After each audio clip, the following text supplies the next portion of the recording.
بسم اللہ الرحمن الرحیم۔ السلام علیکم۔ میں ہوں عثمان اور تکمیل کے اس پلیٹ فارم پر آپ کو خوش آمدید کہتا ہوں۔ معزز خواتین و حضرات، لفظ کرونا کو آج ہم جس حیثیت میں جانتے ہیں، اس حیثیت میں اس کا پہلا استعمال 16 نومبر 1968 کو international journal of science nature کے نیوز اینڈ ویوز سیکشن کے آرٹیکل ویرولوجی کرونا وائرسز صفحہ نمبر 650 میں ہوا، جس میں سمیات یعنی وائرس کا مطالعہ کرنے والے ماہر سمیات یعنی ویرولوجسٹ نے وائرس کی ایک نئی قسم کا پتہ چلایا جنہیں کرونا وائرس کا نام دیا گیا۔ ایسے حالات جو وباؤں اور بلاؤں کی صورت میں اور آج کل کرونا وائرس کی صورت میں ہمیں درپیش ہیں، ہماری آزمائش کے لیے بھی ہو سکتے ہیں، لیکن ایسے حالات اللہ تعالیٰ کی ناراضگی کا پیش خیمہ بھی تو ہو سکتے ہیں، جن کی وجہ کوئی اور نہیں، ہم خود ہی ہوں۔ ہمارے ساتھ المیہ یہ ہے کہ ہم مسلمان ہونے کی وجہ سے اپنے آپ کو ہر پریشانی سے، عذاب سے اور اللہ کی پکڑ سے محفوظ سمجھنے کا حقدار سمجھ بیٹھے، اور ہم یہ سمجھتے ہیں کہ ہمارے اعمال تو ایسے ہیں ہی نہیں کہ جن کی وجہ سے ہم پر کوئی وبا، کوئی بلا یا کوئی آزمائش اتر سکے۔ یہ یقیناً کفار کی بدعمالیوں کا نتیجہ ہوگی۔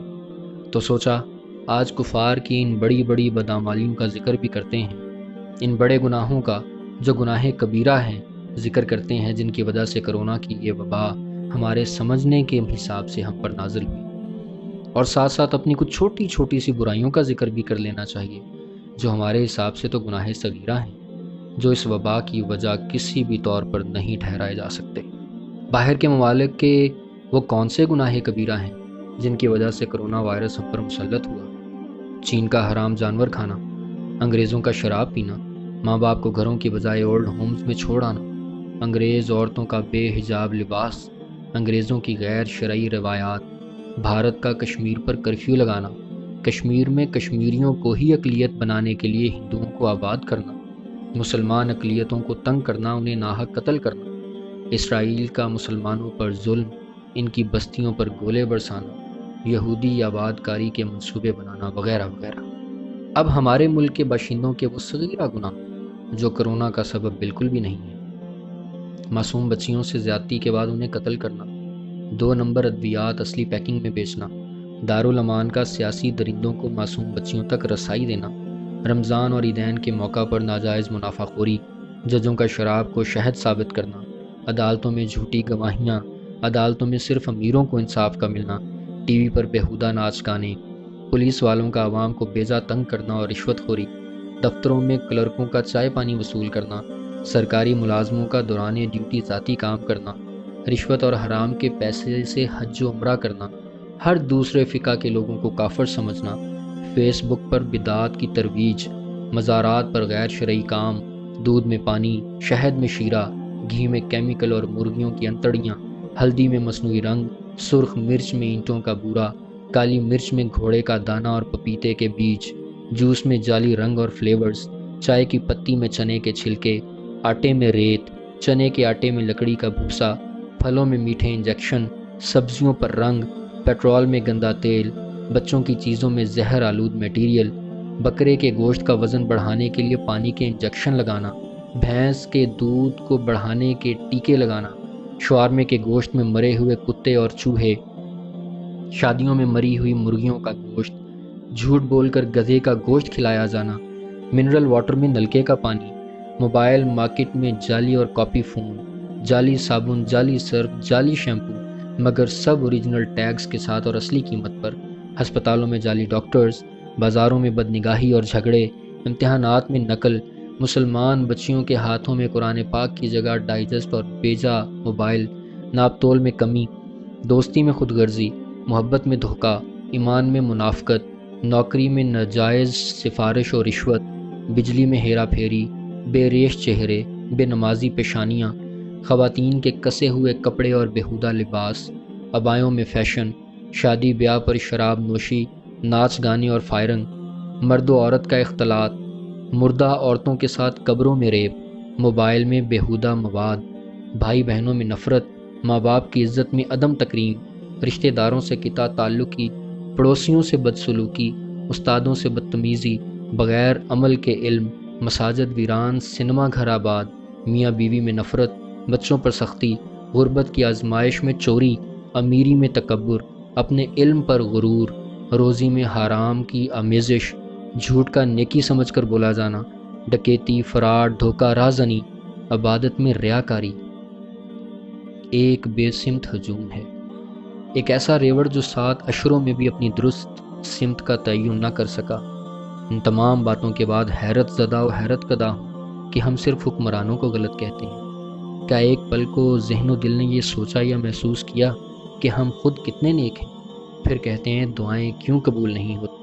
خواتین و حضرات، کرونا جیسی وبا ہمارے لیے آزمائش تو ہے ہی، ساتھ ہی ساتھ ہمارے رب کی ناراضی کا اظہار بھی دکھائی دیتی ہے کہ ایک انتہائی چھوٹے سے وائرس جو کہ آپ کی ایک پھونک سے اڑ سکتا ہے، اس کا شکار ہو کر مر جانا اسی امر کی طرف اشارہ کرتا ہے کہ امریکہ، چین، روس، فرانس، افریقہ اور لندن، جنہیں دنیا دی بگ 4 کے نام سے جانتی ہے، اور جاپان، جرمنی، اٹلی جیسی ریاستیں اور طاقتیں اللہ کی طرف سے نازل کردہ ایک چھوٹے سے ذرے سے لڑنے کے قابل بھی نہیں ہیں۔ تو کون ہے ایسا طاقتور جو اس سب پر قادر ہے، کہ جس کے ایک کن سے فیکون تک نے ساری دنیا اور بڑی بڑی طاقتوں کو تنکوں کی طرح بے بس کر کے رکھ چھوڑا، کہ جس نے دنیا کی کایا ہی پلٹ دی؟ بے شک اللہ ہی کی ذات ہے جو قدرت والی ہے۔ تمام اسباب، تمام حالات اسی کی طرف سے ہیں اور ہمارے سمجھنے کے لیے ہیں کہ ابن آدم اس سے نصیحت پکڑے اور اپنے رب کو منا لے۔ یہ رب ہی ہے جس نے ایک لمحے میں وہ مناظر دنیا کو دکھا دیے جس کا شاید دنیا تصور بھی نہ کر سکتی ہو۔ کون مانے گا کہ پانی کا بہاؤ الٹی سمت میں بھی ہو سکتا ہے؟ کون یقین کرے گا؟ اٹلی کا ایک وفد جو صومالیہ جیسے غریب ملک میں تھا، اس نے اپنے ملک اٹلی جانے سے انکار کر دیا اور صومالیہ کی حکومت سے درخواست کی کہ اسے وہیں مستقل قیام کی اجازت دی جائے۔ کون اعتبار کرے گا؟ صومالیہ کے وزیر اعظم نے اپنا دور اقتدار ختم ہونے کے بعد سکون اور خوشحالی کے لیے برطانیہ کو ہجرت کی۔ اس کا برطانیہ میں کرونا وائرس سے انتقال ہو گیا۔ کسے یقین آئے گا؟ امریکی صدر ٹرمپ نے میکسیکو کے غیر قانونی مہاجرین کو امریکہ میں داخلے سے روکنے کے لیے دونوں ملکوں کے بیچ ایک دیوار کھینچی تھی۔ آج امریکی غیر قانونی مہاجرین کو روکنے کے لیے میکسیکو اسی دیوار کا استعمال کر رہا ہے۔ کون یقین کر سکتا تھا 2 ماہ قبل اسپین اپنے ہاں مراکش کے راستے داخل ہونے والے غیر قانونی افریقی مہاجرین کی کشتیوں سے پریشان تھا؟ آج وہی کشتیاں اسپینی مہاجرین کو لے کر مراکش میں داخل ہونے کی کوشش کر رہی ہیں۔ کسے یقین آئے گا؟ ایک طاقتور فوج، مضبوط اکانومی کی متحمل طاقتیں جو یہ کہتی تھیں کہ ہمیں کوئی خوف زدہ نہیں کر سکتا، آج خوف و ہراس میں مبتلا ہے۔ کون سچ مانے گا؟ مسجدیں مقفل ہیں اور اجتماعی نمازیں معطل ہیں، لیکن ان ملکوں میں اذانیں دی جا رہی ہیں جہاں یہ ممنوع تھیں۔ کون اعتبار کرے گا کہ وائٹ ہاؤس میں قرآن کی تلاوت کی جائے گی؟ امریکی اور مغربی اخبارات اور مذہب بیزار ملکوں میں احادیث نبوی صلی اللہ علیہ وآلہ وسلم کی تفسیر و تشریح کی جائے گی۔ کون یقین کرے گا؟ ڈاکٹرز کرونا کا شکار ہو کر فوت ہوں گے اور مریض شفا یاب ہو جائیں گے۔ کون اعتبار کرے گا؟ جنگ جیتنے کے لیے فوجیں بھیجی جاتی تھیں، وہیں آج انہیں بچانے کے لیے محاذ جنگ سے الگ کیا جا رہا ہے۔ کون یقین کرے گا؟ جو ڈاکٹرز قدرتی طریقے سے علاج کے خلاف تھے، وہی آج اپنی پیشہ ورانہ ناکامی کے بعد اس وبا کے علاج کے لیے قدرتی طریقہ علاج کی تلاش میں ہیں۔ اگر یہ تمام باتیں آج سے 3 ماہ قبل کہی جاتی تو ہم میں سے کوئی اس کا یقین نہ کرتا۔ یہ سب خالق کائنات کے اشارے ہیں، سمجھانے کے لیے کہ اللہ کی چاہت ہی دراصل حقیقی چاہت ہے اور ہر خیر کا ذریعہ ہے۔ حدیث قدسی ہے، اے ابن آدم، ایک تیری چاہت ہے اور ایک میری چاہت ہے، ہونا وہ ہے جو میری چاہت ہے۔ اگر تو نے اپنے آپ کو سپرد کر دیا اس کے جو میری چاہت ہے تو میں تجھے وہ بھی دوں گا جو تیری چاہت ہے، لیکن اگر تو چلا اس رستے پر جو تیری چاہت ہے تو میں تجھے اس میں تھکا دوں گا، ہوگا پھر بھی وہی جو میری چاہت ہے۔